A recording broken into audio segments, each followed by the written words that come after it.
How can we make the world better? By making ourselves better. The Dr. Joe Show explores how you can make positive personal change by using his groundbreaking and highly effective I Am approach to understand who we are and why we do what we do. Your small changes can have big effects. Join us now for the Dr. Joe Show with Mark Stiles of Stiles Law, Thomas McCoy, and your host, Dr. Joe Schrand.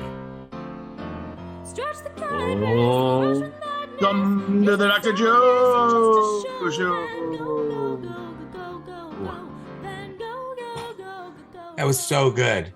It really It's been a while. It has been a while. I don't know if you noticed, but Tom had to take his earphones off a little bit because he had anticipated what was about to happen here. Yes. I would have appreciated a warning. Yeah. Oh, dear. Sorry about that. We'll have to remember that next time in our pre-show. Yes. How have you been doing, Mark? What's been going on? Doing well. How about yourself? You had some good news today, huh? I Good did. stuff. I was honored with the Massachusetts Nurses Association Human Service Award to 2023 today for Drug Story Theater.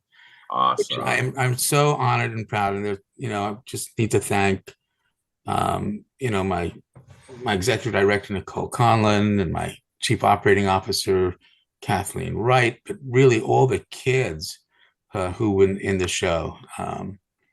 It's amazing, and as you know, we are now building a new show, so we will be out starting rehearsals in Worcester. So if anybody is interested in participating, we're looking for teenagers in the early stages of recovery from drugs and alcohol. You do not need to be completely sober at this point, but if you're just interested in that process, go to our website, www.drugstorytheater.org, and that's theater with an ER, because sadly, so many of our kids wind up there. But come and check it out. I would really appreciate it. And Tom was there today filming, so thank you for doing that, Tom. Boy, well, you really set the stage for that, Tom. Don't mean to act out on this, but given all of that, I wonder whether you could introduce our guest for tonight. Of course, Dr. Joe. Tonight we are honored to have Mr. Josh Olson. Josh Olson is an Oscar-nominated American screenwriter and podcaster known for writing the 2005 film A History of Violence. Other writing works include the adaptation of Harlan Ellison's The Discarded, the first draft of Jack Reacher, and the canceled Peter Jackson Halo movie. I did not know that. What we wound up with was so much better. Olson wrote 2 seasons of the audio drama Bronzeville, which is produced by and stars Lawrence Fishburne and Lawrence Tate. He is one of the hosts of the film interview podcast, The Movies That Made Me, along with director Joe Dante. Olson co-hosted The West Wing Thing alongside comedian Dave Anthony, and the duo now hosts The Audit on the Lever News Network. In 2020, Olson started Rainy Day Podcast with Mick Jagger, Steve Bing, and Victoria Pearman. Welcome to the Dr. Joe Show. Thank you for having me. Oh, it's incredible. Thank you so much for being here. I mean, that is an incredible bio. What's it like just to hear that? It's like, oh, you've got Wikipedia is what it's like. Okay. Yeah, no, I don't know, man. It's my life. It's weird. It's I've done some stuff, but it's a lot of great memories. The only thing I would want to just amend to that is that I didn't just adapt a Harlan Ellison story. I adapted it with Harlan Ellison. I'm the only living person to ever write with him, and we were the best of friends up until his death. And I'm very proud of all of that. But yeah, well, it's I stay busy. Yeah, it sounds. How did you actually get started in all of this? That's a hard question because I moved to LA in the 80s to go work on movies with an eye towards eventually becoming a writer. And there was literally nobody who knew me back in Philadelphia who would be surprised to hear that. So it was just kind of always the direction I was going. Even a little kid in high school and college, and it's like, yeah, I mean, I was always a movie buff. I had an amazing ninth grade teacher named Janet Goldstein, who is still alive, who in ninth grade saw something in me, and honestly, speaking of Harlan, and gave me a collection of Harlan Ellison short stories. And I got about halfway through it, and I was like, I will be a writer. This is what I want to do. And combining that with my love of movies, obviously, it became pretty clear where I was going to end up. And I mean, I could spend an hour talking about that because, like, through my work, I eventually got to know Harlan. I got to work with him, got to be great friends with him, and it's still mind-boggling to me that any of that happened. And I have gotten to thank my English teacher Janet many times, which it's a wonderful thing because my mom's a teacher too, and my stepmother's a teacher, and my sister's a teacher, and it's just like there is a profession that cannot be glorified enough in this world. There are so many people. I am one of them. Where your life would have been just something completely different if it were not for one teacher who paid attention and cared. It is so true that one person who sees that value in you can just change everything. That small change. So that's great. Okay, so thanks for going. So you get out to LA. No one in Philly is surprised. You're out in LA. Yep. And then I fell into my first job on a movie. So it's a long convoluted story, but I ended up getting a job as a production assistant, which is, a gopher on a movie called Masters of the Universe, the live action He-Man movie. And in the art department. And I spent several years working in the art department on other movies and doing other crew stuff, all while working on my writing. And then eventually in kind of the mid 90s, started making enough money writing in a whole market that doesn't exist anymore, kind of straight to video, kind of B movies. In the 60s and 70s, they'd have been drive-in movies. In the 80s and 90s, they were straight to video. And then while I was doing that by day, by night, I was writing scripts that I was hoping to sell to the studios and break into that system, which eventually I did in about 2002, which led to, sort of bigger jobs, eventually writing History of Violence and a bunch of other things. I mean, the thing I would say when you read that bio in Wikipedia, there's a big gap in terms of having stuff made, and it's a frustrating thing because the business I'm in, it's just a sad reality, and people think like, oh, he's not working anymore. It's like, no, I'm working all the time. It's just, I get paid to write stuff all the time. It's just like a lot of times this stuff doesn't get made, and there's a million reasons movies don't get made. But and I've just sort of like stayed in and gotten to keep at it. Got very fortunate with History, which was my first movie that got produced. It was just an amazing experience all around. A project I loved, a script that meant everything to me. We got one of my favorite directors in the world on board. We got the lead actor I had written it for came on board. The movie came out not just the way I wanted it to, actually better. And then they started like nominating us for awards. I'm not being me, being us. I mean, a bunch of us, William Hurt and so forth. And it was incredible. And I'd been at it long enough that when it was starting to happen, when the movie was starting to happen, I knew it was a once in a lifetime or possibly once in a lifetime experience. So I made a point of just fully experiencing it to the best of my ability. And it was just an amazing, amazing journey. I'm curious, as you're in that production mode, are you rewriting for the performers or anything? Or not that one. We ended up, there were only a couple of drafts of it. There was a draft I wrote, and then the studio loved it, went out, tried to find directors, and we got David, and then he and I sat down and talked about it for a while, and then I wrote another draft, and that was essentially the shooting draft. And I got to go out and hang out on the set for a while because, you have an opportunity to watch David Cronenberg direct a movie, your movie. You take it. And I spent about 2 weeks there and got to see him work, got to know the actors, got to just see the whole thing happen. It was absolutely amazing. Wow. It sounds amazing. And we're so privileged to have you here and listening to the history that got you over there to LA and in the business. But off air, we were talking about something. Tom, you were reading something? Well, yeah, Josh and I set him up for the show. We were talking about, the stories with Russell Brand and, just the whole ongoing saga of abuse in the entertainment industry. And Josh he didn't recommend it. He brought up a book called Burn It Down that I listened to an excerpt of. And it's... Yeah, I mean, I'll lay it out as you would probably want it to. It's a book by a reporter named Maureen Ryan. And it got some heat a couple months ago. There was an excerpt right before it came out in Vanity Fair, and it was a whole story of Lost and all the things that had actually gone on behind the scenes of the show, and kind of the chaos, and then the kind of very uncomfortable racism with which some of the Black actors and characters were treated. And it was a really interesting article. And I remember being insufferable when it first came out, because I was that guy who about 3-4 episodes into Lost when it was on was like, they don't know where they're going. It's a waste of time to stick with the show. And also it's kind of weirdly racist. And all my friends were going, you're crazy. And Retroactively, yeah, it was. yeah, then this article comes out and it's like, oh, look, they didn't quite know where they were going. And oh dear, they were kind of racist, weren't they? And that'd be primed. And the book was a big deal, at least here in the business. And the book came out. And it's kind of a chapter by chapter kind of breakdown of scenarios like that one, of mostly from TV shows, of kind of bad experiences and kind of abuse, misogyny and racism in film and TV. And as I read it, I got more and more frustrated because it was attempting, I guess, to eventually lay out a prescription for how to fix things. And as I kept going, I realized every single story in here is about a powerful, abusive white guy. And I need to be really clear, because this stuff is always very tricky to talk about. There's a ton of powerful, abusive white guys in Hollywood. Hollywood has for a century been dominated by a lot of bad people, also some very good people.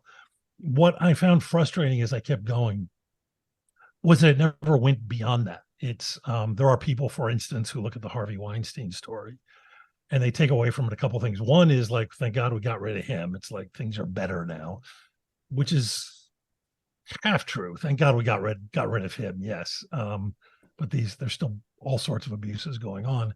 And there's very little introspection about how he was enabled.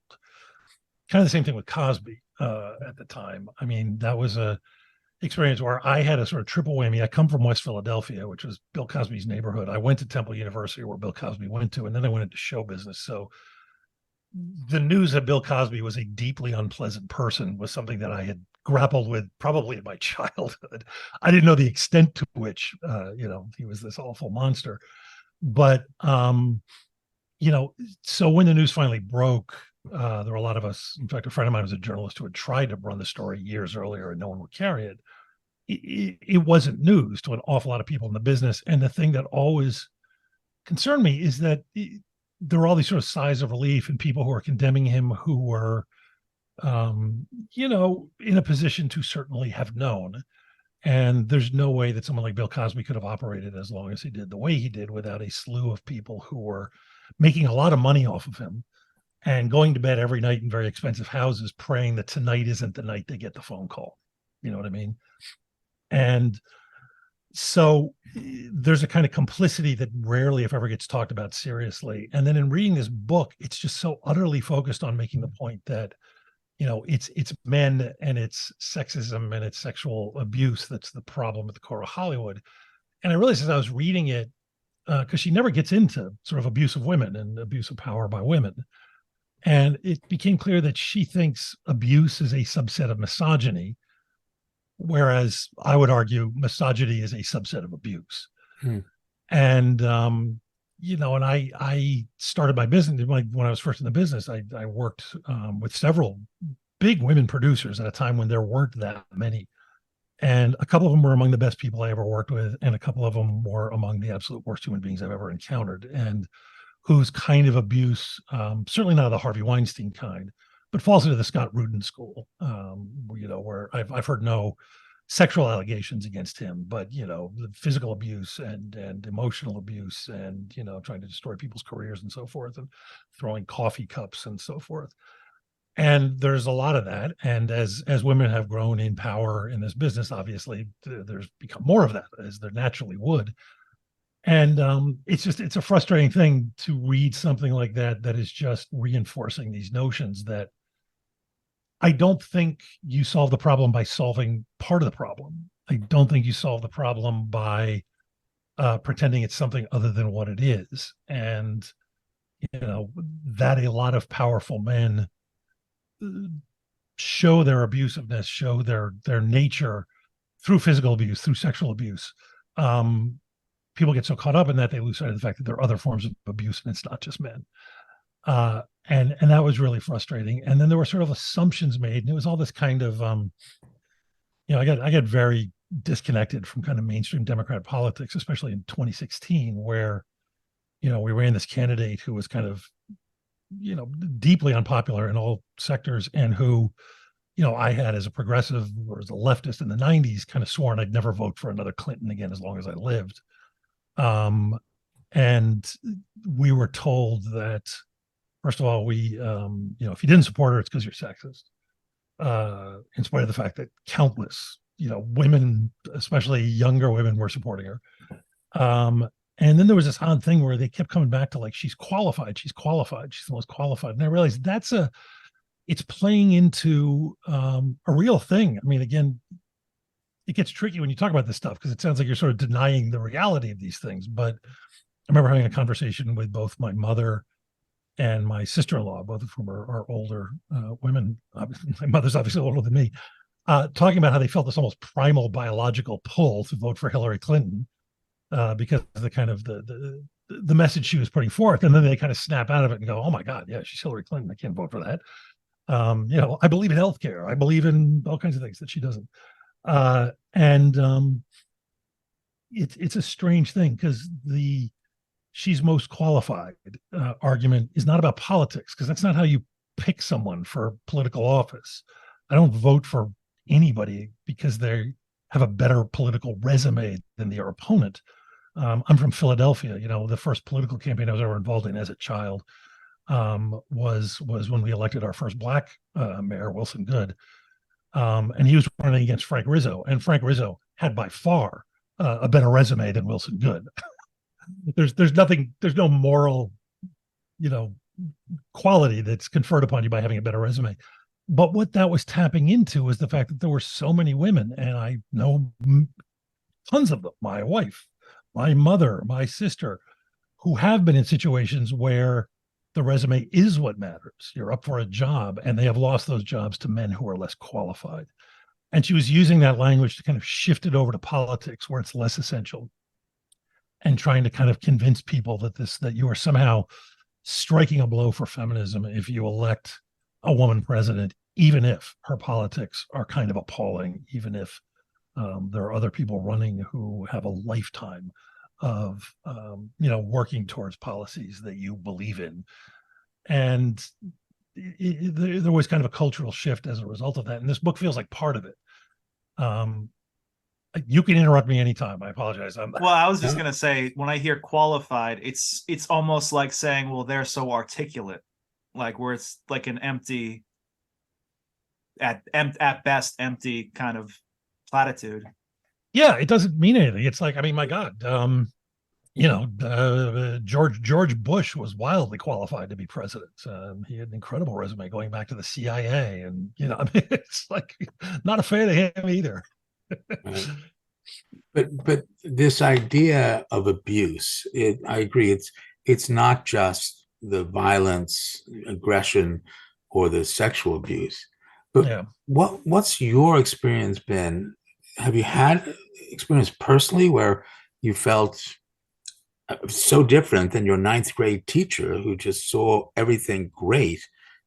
Sounds like there's a hierarchy of people at every level that want to become an obstacle, that devalue a person. Has that been your experience? Oh yeah, and everybody has experienced that, and it's and I won't even begin to pretend that it's as bad for a straight white man in Hollywood as it is for women or for people of color. Of course, it's obviously worse. There are more opportunities and there are fewer doors. Although, at least in the case of women, I think many more doors have become open in the last couple of decades here. But yeah, I mean, there's just people who look. The business attracts a lot of aberrant personalities. I'm I'm sure I'm one of them. It's we want to play with toys and make up stories for the rest of our lives. We're show people, we're odd. So I've long since gotten over the fact that like it never surprises me that I look around at my friends and they're all odd. But that can also manifest in really bad ways too. And there's people who get into it for power and who kind of lack empathy, which is odd because it's such a collaborative medium too. Like when it works, when you're working on something with people that's getting made, that you're all in it together. It's the greatest thing ever. Well, I mean, just looking at the credits of a TV show or a movie, I mean, it's Yeah, hundreds and hundreds of people. I mean, it's just astonishing to me yeah, how many yeah, people it takes to basically create something together. And yet then there are these people who have more power, more influence. yeah. Well, there's a thing I noticed this early on too. When I was doing crew, people love to use war analogies about making movies, especially. It's like making a movie's like fighting a war. Hmm. And, I've worked on some low budget films. I've worked on some big budget films. I've had movies where you're exhausted, where you're out in the mud, where there's all kinds of horrible conflicts going on. And I have never been to war. Hmm. I know for a fact war is worse. Yeah. And there's something about that analogy though that people love to buy into, and it's a way of kind of romanticizing yourself, and that tends to also instill a kind of sense of like just enormity to what you're doing that isn't quite justified, so that people who are in the way of getting things done the way you want them done, they're not just someone you need to get through to. There's not just somebody you need to find a way to collaborate with. They can be somebody you need to destroy, is I think the mentality. And it's one of my phrases. It's not always your anger that gets in the way of success. It's very often somebody else's anger that gets in the way of your success. Yeah. And but there's also a thing too with this where it's like, and I get it. It's very easy to make the case that she's making in this book. And I've been heartened, especially the last couple of months, I've been in a situation. You may have heard in the news that my union was on strike for a little while. Yeah. Wait, what? There were, more of us talking to each other than normally happens. And it was interesting because the book was a topic of discussion for a while among a lot of writers on the line.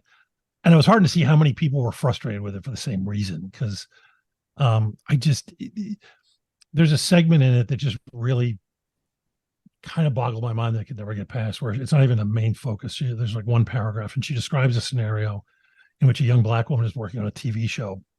She walks by the office of the showrunner, and the showrunner is, among other things, the head writer, the primary creative force of the show, if your audience doesn't know. And the showrunner, who was a man, was on the telephone with a network executive who's a woman. And he, I believe he told her to shut the F up and then slam the phone down on her. And the whole point of the paragraph was this young Black woman going, that's a kind of privilege I'll never have. And the other point is that this guy is, we're meant to believe, just naturally terrible and abusive. Yeah. And I'm thinking about it. And first of all, there are increasingly, and this is a good thing, incredibly powerful women of color in our industry. I do not know Shonda Rhimes. I don't know anything about how she used to work with. I've certainly never heard a bad thing. Heard plenty of good things. But you can't tell me that Shonda Rhimes has never in her life told a network executive to get stuffed, because these are the people who give you notes. These are the people who very often are getting in the way of your creativity. And historically speaking, even outside the business, we're all primed and set to identify with the artist in that scenario. Yeah. And she was turning it on her head in this weird way where we're supposed to despise the artist and embrace the executive simply because of their genders. And I'm reading that and I'm like, 99% chance the executive he's talking to had just given him a terrible note or had told him he had to do something that was really stupid. Because that's there's always another perspective to this. There may be a perspective. Mark, any of this resonate with you in the field of law? Surely there are no power differentials there. None. Zero. Yeah, very obviously. equitable. But it resonates. I mean, that's the thing about this is we're unfortunately looking at a rather human condition where humans create hierarchies.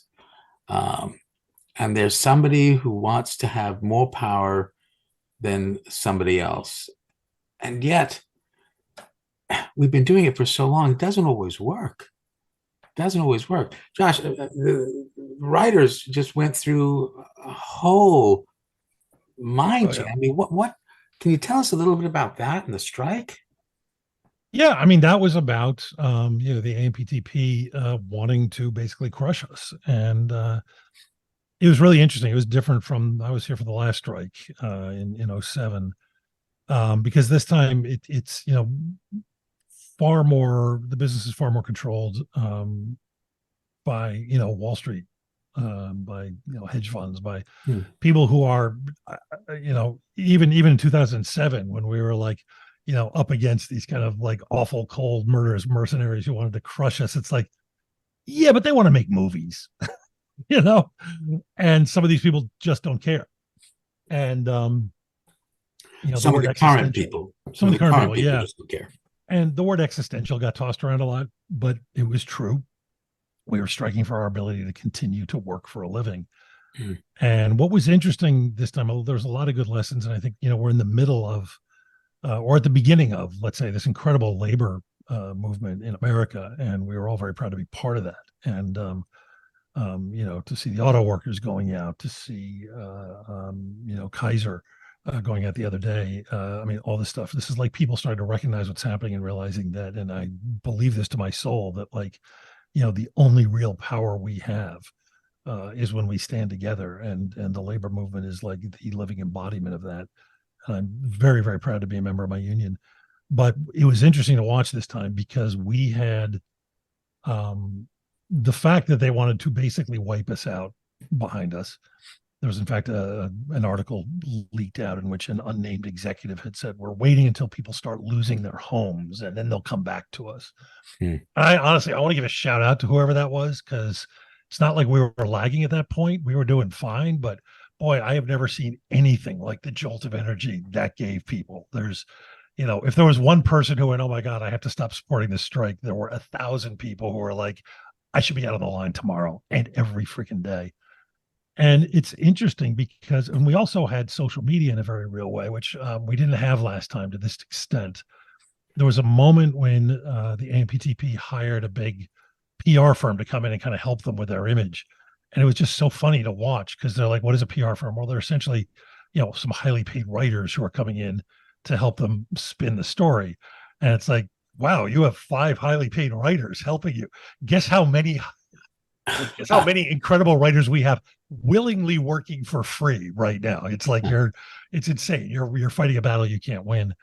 And what was really interesting is the way it went. We settled recently. We voted 99% to take the agreement. And it's from my perspective, I think it's a good agreement. I'm not that guy. I don't go down to the granular level with it. I have friends who do. I've heard people ranging from it's good to it's great. And the thing that's interesting to me at that discussion that doesn't get talked about very much, and I wish would get talked about more, is, yeah, we got what we needed. It's an agreement we would have taken in the first week. What happened is those guys, or the folks across the table, lost somewhere in the vicinity of $500 million and got literally nothing. They could have dealt with us in the first week. And I have been trying, and I've been talking to people like, is there some angle? Is there some version of reality where they went back to their offices and went, we got what we wanted? And it's like, there isn't. They got their asses handed to them on a plate. They're trying to do it again with SAG. And what's really interesting to me is that puts us in a position next time to be even tougher in our demands, because, they may be chuckling that we didn't get the ultimate version of the agreement we wanted, but they got nothing that they wanted and they got pounded. And I would imagine that a few months from now, after the dust is settled and people aren't making the connection, you're going to start seeing a lot of heads rolling in those corporate offices over this. So that's so. What was it that was agreed to? Can you synthesize? There's a lot of TV stuff, and you should probably have somebody on TV coming in, and I'm going to even hook you up with them and kind of go through the nitty gritty of it. But a lot of it was just simply about equitable pay and equitable representation.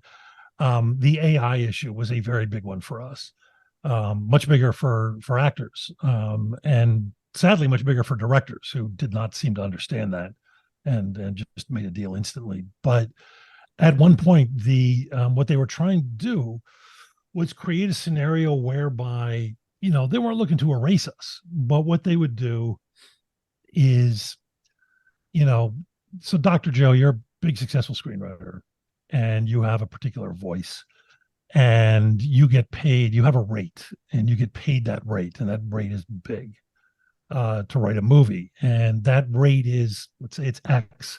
A big percentage of that rate you get paid when you deliver your first draft, and then you deliver the second draft. Then there's a rewrite, which is a smaller percentage, and then there's a polish, which is a smaller percentage than that. That's kind of the general deal. They're not looking to erase you. What they're looking to do is take all the Dr. Joe scripts that have that voice that we love, that the people love, and then take a topic they want to write about. Dr. Joe wants to write about a lawyer turned hitman. We would like to do a movie like that. And they basically feed all your scripts into AI. They give it a topic, and out comes a clunky, bad script that, for the most part, at times reads kind of like a parody of a Dr. Joe script. But every now and then, there'll be a little bit where you're like, oh, that's pretty good. And then what they want to do is they want to hire you at your polish rate to come in and polish that script, which is about 10, 15% of what you would have made to write the script originally. And they were fine with that. And obviously we were not. And that was a huge deal. And we got to the point now where they can't use AI on scripts. We can. I mean, it's a tool. It's a tool we can use. If I can find a way to punch enough commands into AI that it pushes out a great script that looks like I wrote and I want to slap my name on it, that's fine. They'll either see through it and realize it's terrible and stop hiring me, or they'll go, hey, it's pretty good. And they're paying for the sensibility, if nothing else. But they can't do that to us. They can't just hire, their Mac laptop to write a script instead of hiring you. So the AI part, putting all this data in and something spitting out. But how about with you? What's your creative process yourself? Because you've got all this experience. How does the creation come out of a writer like Josh Olson? I cannot possibly be the first writer you've had on this show. Josh Olson, absolutely. I've been at it for 30 years. And the one thing I know for absolute certain is I have no idea. It's always different. It's always something. Sometimes I'm driving through a place I've never been and I go, what would it be like to live here? And sometimes it's, in the case of History of Violence, I had read the book it was based on at the time, and I had, it came out a little bit earlier, and I was like, damn, I love the title. I love the premise. I would have written something else. And eventually, just through happenstance, I got the opportunity to do that. I got to write the version I would have written. Sometimes it just falls out of you. Sometimes you have to pull it, but it's always different. It's always different. I find that there are times where I just can't write anything. Yep. And then something happens and boom, like stuff just pours out, Yeah. I mean, I find if I'm working for, if I'm actually working like for pay, or even if I'm just eager to get something done, for what it's worth, my solution to the thing you're talking about is and it's hard to do. And I don't mean to say it's hard for me to write badly. It's hard for me to consciously write badly. You know what I mean? I can write something that's terrible, I'm sure, and you'll all go, my God, it's awful. But you sit there and you're like, it's not coming. And the thing I have to force myself to do is just write the bad version. There's a version of you that has lost all inspiration and creativity. Just write. And I find that almost every time, by the time you're done, you're sort of back in that groove. You go back, you look at it, and it's like, oh, it's actually okay. And now I'm in a place where I can go back and fix it and make it good. But I think the toughest thing with anything is giving yourself permission to suck. And the nice thing is no one ever gets to see that. I get the script in, ideally they love the script. No one understands that there were days where I was writing stuff that was so bad you would fire me and badmouth me to everybody in the business. And what about the rewrite? Do you ever get sort of stuck like going too deep, not being happy with that one word You're just saying just take it. Yeah. I mean, it's and there's times where you get really sick of it, and that can be dangerous too, because sometimes those are the times when you need to really bear down and do the work. But sometimes it's it's the person inside your brain who's actually doing the work, trying to screaming at you, going, "No, moron, you're done." And you have to figure out how to listen to those kind of cues. But it took me a long time to learn to listen to those cues. Yeah, there's so much we can talk about, but I'm curious whether we can just get to the two questions, and then we can discuss them in more depth. So, as you know, the I am is saying that no one is broken. Everyone's doing the best they can. Even all these people in this power position, it's still their I am. And rather than judge them, let's try to understand who they are, why they do what they do, based on the influence of those four domains: the home domain, social domain, the biological domain, and the I see, the way I see myself, the way I see other people, and the way I think they see me. So because these domains interact, a small change in any one domain can have a big effect. So given what we're talking about tonight, what small change can you recommend either to our listeners or to the industry?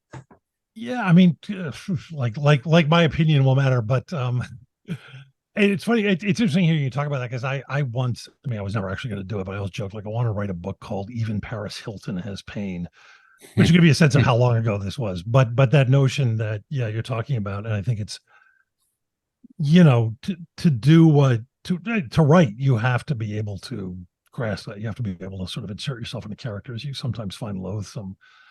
Actors have to do that even more, because I don't know an actor who would disagree with this. It's like you never play the bad guy, you're playing Adolf Hitler in a movie. You have to find a way to get up every morning and go, all right, how would my man Hitler get through the day and deal with all the people who are trying to make his life hell?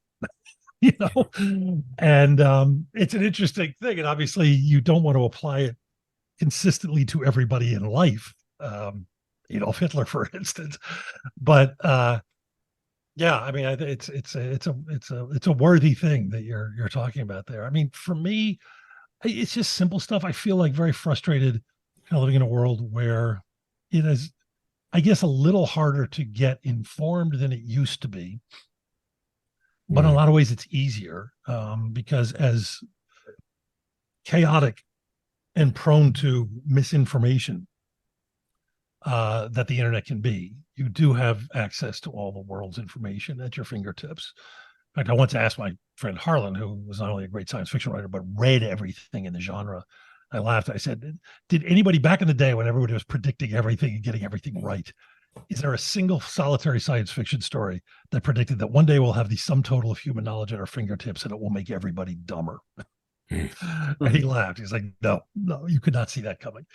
And so, I mean, to me, it's like, the trick to getting through life is you either have to shut down to the entire world, and I'm incapable of doing that, or you have to do a little extra work to try to make sure you are informed. And I think just it kind of ties into another thing that I believe, which is a little more trivial, but I think every now and then, just you read something, you see something on the news, somewhere else, an opinion piece, something that you just agree with 1000%. That makes you feel good for agreeing with it. You go, yeah, every word in this is true. The conclusions are correct. I am a good person for agreeing with it. Now take 15 minutes and do a little deep dive and confirm that. Yeah. As opposed to just, and I think you should do this too, go after the information that is disinformation. I hate that term, but misinformation, shall we say. But do it every now and then with something you believe in, something you agree with, and be open to the possibility that you might be surprised. And that kind of goes hand in hand with this, something I believe very firmly, and this goes more to my line of work. Every now and then watch a movie you don't want to see. Yeah. My daughter, Sophie, has a science comedy TV show, Science with Sophie. And one of the episodes is called Dogs. And it's looking at what, was fake news. Is it real? And it's about, these reporters who are saying, are dogs real? And, there's one scene there. Some people say a dog looks like this. And another person would say it looks like this. Well, which is it? It can't be both. And then Sophie, says, do your own research. And I think that's exactly what you're saying, Josh, is, there are some things that are appealing, but right now there's so much information out there. And there's so many perspectives. And what the IM is saying is that each perspective has value, but I want to know why you're thinking it. I might not agree with it, right? But I want to look again look at why you think that based on the influence of the domains. I want to respect your position, even if I don't agree with it. And that opens up dialogue. It can at least, just try to get other people to sort of think that it's because there is so much stuff out there just by the nature of the thing that is, like when I was a kid, I was a comic book fan. I didn't read every comic book that came out, but I knew every comic book that came out. and I didn't see every movie that came out, but I knew every movie that had come out, and I didn't watch but you knew all the. Now it's like it's impossible to keep up with any of that. There's so much stuff out there that there's no monoculture left. I had a conversation recently just on Twitter back and forth with some much younger, like serious film people, and we were talking about a director it wasn't. I was just saying that a lot of his movies had fallen into the pattern of, like, sure, they were strong women heroes, but invariably at the end they become whole people by either embracing their motherhood or their wifehood. Like, they're not fully people until they decide to become wives or mothers. And obviously, on an individual basis, there's nothing wrong with any of that. But if a filmmaker keeps doing the same thing over and over and over again, you're like, well, what's going on here? And I just made the comment that he was falling into the routine that Hollywood has done for 60, 70 years that we're slowly getting away from, where no matter what an amazing character Betty Davis or Joan Crawford got to play, by the end, they were either punished by being killed or by being reincorporated back into the family, which is not, this is not a theory I have, and this person wrote back to me, I've never heard of that. Give me a link. Yeah, times have changed, huh? Times have changed. Yeah. Yeah. So the second truth of the I am is everyone's got one. Everyone is interested through their IC domain in what you think or feel about them. And that's going to have an effect on their biological domain, because it feels different when you feel respected or disrespected. You are part of someone's home or social domain. So this means you control no one, but you influence everyone. You get to choose the kind of influence you want to be. Josh Olson, writer, award-winning nominee. Oscar loser. We like Oscar loser. What kind of influence do you want to be? I mean, look, I'm a writer, and secretly all of us want to be God. So, like, I don't want to be an influence. I want to control everything. But if I can't, I don't know. We were talking about the union thing and the strike, and it just sort of goes back to kind of a core belief I have. And it's hard to stand by this all the time, because there are people who will test you, and you'll test yourself. But, if I can help people recognize the danger of constantly punching each other and get them to focus a little bit more. I'm all for punching, by the way, don't get me wrong, but get them to focus a little bit more on punching up. I'd be happy with that. It is one of the things that you come to understand, especially in Indian unions. You get people with wildly disparate lives. You get white racists and black people standing side by side and finding commonality in the struggle, which eventually leads to commonality in the humanity, to friendships being born. And we are very much all in this together. And our enemy is not each other. It is, powerful corporations, yes, run by people who set us up against each other to distract us from what they're doing. And, it gets hard to remember that a lot when people are saying and doing awful things. But I think it's vital, I think it's just essential that you have to recognize that and try to overcome that, because nothing comes out of punching your neighbor in the face, but chaining yourself to like an Exxon headquarters has an impact. Making noise in groups about the ways that people and companies with far too much power are hurting us is so much more important than us just squabbling amongst ourselves. Yeah. And to come together around that, one of my great wishes for human beings is that we can come together without needing to have a common enemy. Wouldn't that be great if we really could just find a way to be this cooperative group? Because we all want the same thing. We want to feel valued by somebody else. Yeah. There isn't anybody that I met who doesn't want to feel valued. But we spend so much time increasing our value by decreasing somebody else's. And that, I think, in part of the corporate world that you're talking about, that's what's been going on, is this hierarchy, this division. And yet each person, each human being, they want the same thing. I mean, is there a way to get that message out through film, through movie, by, without being so, Yeah, I mean, people are always trying, and you either notice it or you don't, and sometimes it's better if you don't notice it. But yeah, I mean, I think anytime you have an opportunity to kind of like get that across, I think it's a good thing to do. But um, we are involved, even if it's just talking climate change. We are involved in a struggle for the future of our species. I won't say the future of the planet. Planet's going to be fine either way. But I have a very young son, and I will do whatever I can to ensure that he has a shot at, dying peacefully of an old age. Yeah. In a happy world or in a happy situation. And yelling at my neighbor, say, I don't have a neighbor who doesn't believe in climate change, but like calling him an asshole and punching him in the face doesn't do anything anymore than, but getting him to work with me to, focus upward and try to enact some societal change, that does have an impact. Yeah. So those are the ways we can influence each other, folks. You get to choose the kind of influence. We all want to feel valued. Josh, thank you so much for being on the show tonight. Really Thank you. appreciate Thanks it. for having me. Okay.